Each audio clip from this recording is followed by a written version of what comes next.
அன்பர் இயேசுவின் நல்ல நாமத்தில் வாழ்த்துக்கள். அழகான ஒரு வசனத்தோடு அன்பர் இன்னைக்கு நம்ம கூட இடைப்படுகிறார். நாம் சந்தோஷமா இருப்போமா? எரேமியா 33 அதிகாரம் 3வது வசனம். என்னை நோக்கி கூப்பிடு, அப்பொழுது நான் உனக்கு உத்தரவு கொடுத்து நீ அறியாததும் உனக்கு எட்டாததுமான பெரிய காரியங்களை உனக்கு அறிவிப்பேன். பிரியமானவர்களே, ஒரே ஒரு ஆளுதான் நம்மை பார்த்து சொல்லுகிறார், என்ன நோக்கி கூப்பிடு. சில பெரிய அதிகாரிகள் அவங்க ஃபோனை எப்பவும் சுவிட்ச் ஆஃப் பண்ணி வச்சிருவாங்க. ஏன்னா யாராவது கூப்பிட்டு தொந்தரவு பண்ணுவாங்களே, அதுக்காகத்தான். உங்கள் நம்பரை பிளாக் பண்ணி வச்சிருவாங்க அல்லது சைலண்ட் மோடில் போட்டுருவாங்க. பிரியமானவர்களே, ஆனால் அப்பா சொல்கிறாரு, நீ என்ன நோக்கி கூப்பிடு, எப்போ வேணாலும் கூப்பிடு. ராத்திரி கூப்பிடலாம், பகலில் கூப்பிடலாம், மத்தியானம் கூப்பிடலாம், சாயங்காலம் கூப்பிடலாம். நான் ஆன்லைனில் தான் இருப்பேன். நான் ஒருபோதும் ஒன்றை விட்டு நான் கட்டாகி போக மாட்டேன்.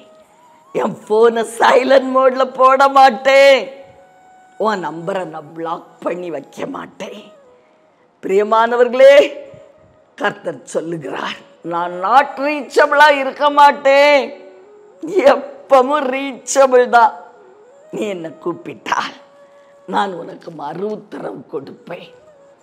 நான் உன் குரலை கேட்டு உனக்கு மறு உத்தரவு கொடுப்பேன் என்று ஆவியானவர் சொல்லுகிறார். பிரியமானவர்களே, இந்த உலகத்தில் யாராவது இப்படி சொல்லுவாங்களா? நான் உனக்கு உத்தரவு கொடுப்பேன், நீ எப்போ வேணாலும் கூப்பிடு.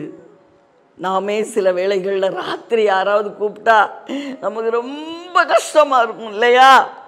ஆனால் அப்பா அவர் உறங்குவதும் இல்லை, தூங்குவதும் இல்லை என்று வேதம் சொல்லுகிறது. எப்பவும் அலர்ட்டாக இருப்பார். பிரியமானவர்களே, நம்ம யாரை நோக்கி கூப்பிட்டு யாரோட அதிக நேரம் ஆன்லைனில் பேசிக்கொண்டே இருக்கிறோம்? யோசித்து பார்ப்போமா?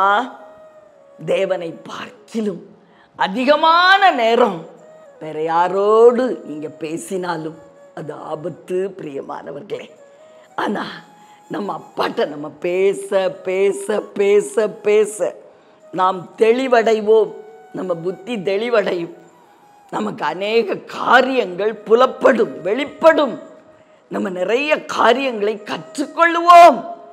அவர் நம்ம குறித்த திட்டங்களெல்லாம் நமக்கு சொல்லி கொடுப்பாருங்க.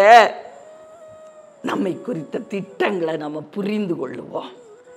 நம்ம யாரு? நம்ம வச்சு அப்பா என்ன செய்ய விரும்புகிறார், நம்மை குறித்து அவருடைய திட்டம் என்ன, எல்லாம் நமக்கு புரியணும்னா அவரை நோக்கி கூப்பிடணும். அவரை நோக்கி கூப்பிடணும். அதிகாலையில் அவரை கூப்பிடுங்க. எப்பவும் ரீச்சபிள் ஃபோன் தான் அவருடைய ஃபோன். அதெல்லாம் நம்ம அப்பா கூட ஆன்லைனில் நம்ம இணைந்திருப்போமா? பிரியமானவர்களே, அவருடைய ஞானம் நமக்குள்ள வரும், அவருடைய வல்லமை நமக்குள்ள வரும், அவருடைய எல்லா சுபாவங்களும் நம்மை பற்றி கொள்ளும். அவரோடு அதிக நேரம் பேசுங்க.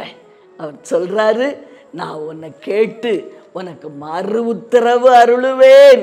அவர் உத்தரவு கொடுத்துட்டா நம்ம காரியங்கள் எல்லாம் நடந்துருங்க.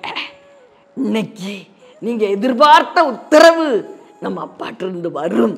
அவரை நோக்கி சத்தமா கூப்பிடுங்க அல்லது கதறி கூப்பிடுங்க. நல்ல வாயை விரிவாய் திறந்து கூப்பிடுங்க. அதிகாலையில், மத்தியானம், சந்தியா வேளையில, ராத்திரி, இப்படியாய் நம்ம அப்பாவை கூப்பிடுவோமா? கூப்பிடுறதுல ஆசைப்படுற தெய்வம் அவர் மட்டும்தான். வேற எல்லாரும் என்ன கூப்பிட வேண்டாம் அப்படின்னு தான் நினைப்பாங்க. பிரியமானவர்களே, உங்களுக்காக ஜெபிக்கட்டுமா? அன்பின் பரலோக தகப்பனே, அருமையான எங்கள் நல்ல ரட்சகர், ஆவியான அன்பு தெய்வம், அப்பா, ஒருபோதும் எங்க நம்பரை பிளாக் பண்ணி வைக்க மாட்டீங்கப்பா. எங்களை தூரமாக்க மாட்டீங்கப்பா. எங்க போனை கட் பண்ண மாட்டீங்கப்பா. ஐயா, சைலண்ட் மோட்ல போட மாட்டீங்கப்பா. தெய்வமே அப்பா, எங்க குரலை கேட்கிற தெய்வம், எங்களுக்கு பதில் கொடுக்கிற தெய்வம், எங்க விண்ணப்பங்களை கேட்டு எங்களுக்கு பதில் கொடுத்து எங்களை ஆசீர்வதிப்பதற்காய் நன்றி. இன்னைக்கு நீங்க எங்களுடைய விண்ணப்பங்களை கேட்டு ஆசீர்வதிக்கிறத எங்களுடைய வாழ்க்கையில நாங்க பார்க்க போறதுக்காக நன்றி. இன்று முதல்